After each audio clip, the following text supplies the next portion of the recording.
Okay, isipin mo nga ito. Kung ikaw ay dayuhan tapos nag-divorce ka sa asawa mong Pinoy doon sa ibang bansa, dito sa Pilipinas, pwede ka na bang magpakasal ulit agad-agad? O kailangan mo pa ba ng permiso kumbaga mula sa korte natin kahit na ikaw pa yung nag-file ng divorce sa abroad? Ano nga bang sinasabi ng batas natin dyan? Magandang araw sa iyo. Nandito tayo para himayin ang isang naging napaka-importanteng kaso, naging viral pa nga yata ito noon galing sa Korte Suprema. Ito yung Gerbert R. Corpus versus Daiselin Tirols Thomas and the Solicitor General. Oo, tama. Ang GR number nito ay 186571 at lumabas ang desisyon noong August 11, 2010. Medyo matagal na pero napaka-relevant pa rin. Tama. At ang misyon natin ngayon, suriin natin yung mga detalye, yung mga pangyayari, yung desisyon ng RTC, hanggang siyempre sa final na hatol ng Korte Suprema. Oo, para mas maintindihan mo, lalo na ikaw na nakikinig, ano ba talaga ang implikasyon nito, lalo na sa usapin ng pagkilala ng foreign divorce dito sa atin sa Pilipinas.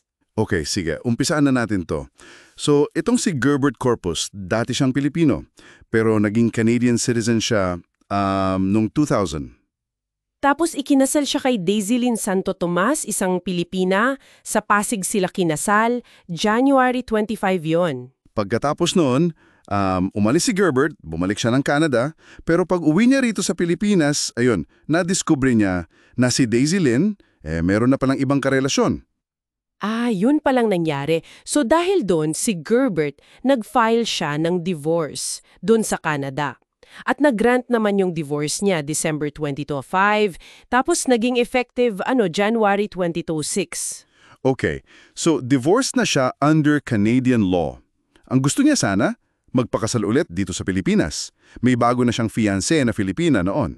Natural lang naman yon. So ang ginawa niya, sinubukan niyang iparehestro yung Canadian divorce decree niya doon sa Pasig Civil Registry kung saan sila kinasal ni Daiselin. Pero dito nagkaproblema. Sinabihan siya ng NSO panoon, National Statistics Office, na hindi pwede. Kailangan daw muna ng judicial recognition, yung utos mula sa korte dito sa Pilipinas na kinikilala yung foreign divorce niya. Based daw yan sa isang NSO circular. May ganong requirement pala. So anong ginawa ni Gerbert? Ayun, nag-file siya ng petition for judicial recognition sa Regional Trial Court sa RTC ng Lawag. Si Daiselin naman, yung dating asawa niya, wala siyang tutol. Actually, sumang-ayon pa nga siya sa petition. Oh, okay. So parang smooth na sana? Pero anong naging desisyon ng RTC? Ayun nga ibinasura ng RTC yung petition ni Gerbert. Hindi pinagbigyan. Bakit daw? Kahit pumayag na yung dating asawa? Ang katuwiran ng RTC, medyo technical to Sabi nila, bilang si Gerbert ay dayuhan na Canadian citizen na hindi raw siya yung tamang tao para mag-file nung petition gamit yung Article 26, second paragraph ng Family Code. Teka, anong sabi ng Article 26, second paragraph? Para saan ba yon? Ayon kasi sa RTC, yung provision daw na yon, yung second paragraph ng Article 26, ginawa lang daw yun para sa Pilipinong asawa. Para yung Pilipino, kapag yung asawa niyang dayuhan ay nag-divorce sa abroad, pwede niyang iparecognize yung divorce para makalaya na rin siya sa kasal at makapag-asawa ulit. So parang proteksyon yon para sa Pilipino. Para hindi siya maiwan na kasal pa rin dito habang yung foreigner spouse divorced na sa ibang bansa. May basehan ba sila dyan? Oo, binanggit nila yung kaso ng Republic v. Orbesido III. Ginawa raw yung batas para maiwasan ang absurd situation na ganun nga. So, sabi ng RTC, hindi daw para kay Gerbert, yung Article 26. Wow! So parang sinabi ng RTC, sorry, foreigner ka, hindi para sa'yo tong remedyong to. Parang gano'n na nga. Kaya siyempre, hindi pumayag si Gerbert, umakyat yung kaso sa Korte Suprema. Ang naging pangunahing issue, pwede bang gamitin ng isang dayuhang asawa, tulad ni Gerbert, yung second paragraph ng Article 26 ng Family Code para humiling ng judicial recognition ng foreign divorce decree dito sa Pilipinas? At anong naging hatol ng Korte Suprema dyan? Well, Dito naging malinaw ang Korte Suprema. Ang sagot nila sa tanong na yan ay hindi. Hindi rin pala pwede ayon sa SC. Oo. Kinumpirma ng Korte Suprema yung interpretasyon na ang Article 26, second paragraph, ay talagang ginawa para sa kapakanan ng Pilipinong asawa, para bigyan siya ng karapatan na makalaya sa marriage bond. Hindi daw ito nagbibigay ng karapatan sa dayuhang asawa na siya mismo ang nag-initiate ng divorce. So parang sinasang-ayon na nila yung RTC sa puntong yun. Sa puntong yon. Oo. Parang sinasabi, tama kayo RTC, hindi yan ang tamang legal basis para kay Gerbert. So iisipin mo parang talo na si Gerbert, di ba? Oo nga, parang wala na siya magagawa. Akala mo lang. Dito pumasok yung ibang anggulo na tinignan ng Korte Suprema. Sinabi nila, okay, hindi niya magagamit ang Article 26, pero meron pa rin siyang legal interest. Legal interest? Ano yun? Karapatan niya pa rin daw bilang siya yung subject ng divorce decree na iparecognize yun dito sa Pilipinas, pero hindi sa ilalim ng Article 26, kundi sa ilalim ng ibang probisyon. Anong probisyon naman yung... Yung Rule 39, Section 48 ng ating Rules of Court. Ito yung tungkol sa epekto ng mga foreign judgments dito sa atin. Okay, Rule 39, Section 48, ano sinasabi niyan? Sinasabi dyan na ang isang foreign judgment tulad ng divorce decree ay tinuturing na presumptive evidence of a right. Ibig sabihin, parang may presumption na totoo yung nakasaad doon na may karapatan yung taong apektado nito. So, dahil si Gerbert yung apektado ng Canadian divorce, may karapatan siyang ipresenta yun sa korte natin para kilalanin, gamit ang Rule 39. Exactly. May legal standing siya, may karapatan. Siyang gawin yun. Hindi man sa ilalim ng family code, pero sa ilalim ng rules of court. Okay. May pag-asa pa pala, pero sigurado may pero yan, di ba? May kailangan pa siyang gawin. Oo naman. Hindi automatic yan. Sabi ng Korte Suprema, okay, pwede mong gamitan ng Rule 39, pero kailangan mong patunayan sa korte natin ang dalawang napaka-importanting bagay. Ano yung dalawang yon? Una, kailangan niyang patunayan na yung Canadian divorce decree niya ay authentic. Totoo siya, hindi peke. Pangalawa, at ito'y medyo tricky, kailangan niyang patunayan kung ano ba talaga ang sinasabi ng batas ng Canada tungkol sa divorce. Kailangan patunayan yung mismong foreign law, hindi lang yung decree. Paano yun? Ginagawa? Ayon sa ating Rules of Evidence, specifically Rule 132, Section 24, may mga paraan dyan tulad ng pagpresenta ng official publication ng batas o kaya testimony ng expert witness sa batas ng Canada. Okay, so sa kaso ni Gerbert, nagawa niya ba yun? Na-present niya ba yung divorce decree at yung Canadian law? Dito siya nagkulang. Ayon sa Korte Suprema, naisubmit niya yung divorce decree pero wala siyang naipakitang sapat na ebidensya para patunayan yung mismong Canadian divorce law. Kaya pala. So anong naging final ruling ng Korte Suprema? Dahil kulang yung ebidensya niya. Hindi nila basta dinidismiss. Ang ginawa ng Korte Suprema, binaliktad nila yung desisyon ng RTC na nag-dismiss outright nung petisyon. So anong utos nila? Ipinag-utos nila na i-remand yung kaso, ibalik sa RTC. Para saan? Para bigyan siya ng chance. Oo, para bigyan ng pagkakataon si Gerbert na mapatunayan yung Canadian divorce law, yung kulang niyang ebidensya. Para matuloy yung proseso ng recognition under Rule 39. Mahalaga rin daw ito para kay Daiselin na pumayag naman sa divorce in the first place. So binigyan siya ng second chance, kumbaga, na kumpletuhin yung requirements. Tama.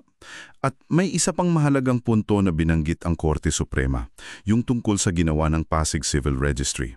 Naaalala mo, sinubukan ni Gerbert iparehistro agad. Oo nga. Anong sabi ng SC doon? Pinuna nila yon. Mali daw na inannotate o nilagyan ng tala ng civil registry yung marriage contract nila Gerbert at Daiselin tungkol sa divorce nang walang court order. Hindi pala pwede yun. Kailangan talaga may utos muna ng korte bago galawin yung record sa civil registry. Oo, malinaw daw yan sa Civil Code Articles 407 and 412 at saka sa Civil Registry Law Act No. 3753.